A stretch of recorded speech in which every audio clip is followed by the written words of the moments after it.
gusto ko lang i-share sa inyo how I lost 80 plus pounds. 80 plus pounds, guys.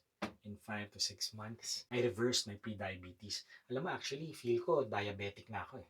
May diabetes na ako noon, type 2. Kaso dahil pandemic yun, tas sobrang laki ko ng pandemic, hindi ako nakapagpa-check. Natatakot ako lumabas eh. So, pero ang laki ko noon, nag-hypoglycemia ako. Yun yung anytime na parang hindi ka makakain, bumaba sugar mo, yung nanginginig yung kamay mo, papawisa ka ng malamig. Yun, ganun ang hypoglycemia. Pag bata ka, nare-regulate pa ng katawan mo eh. Pero, pag tumanda ka, hindi nagaano. Ang goal ko lang talaga ay gawing healthy or tulungan kayo maging healthy dahil nagdaanan ko rin yan. Galing din ako doon and dami ko experimentation na ginawa.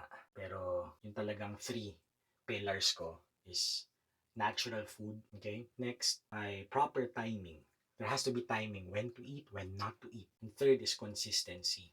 Araw-araw na to. Daily na to. Daily ritual mo na to. Hindi ka na pwede masyadong nag-cheat once a week, ganyan, kalokohan yan. Hindi na part na to ng buhay mo.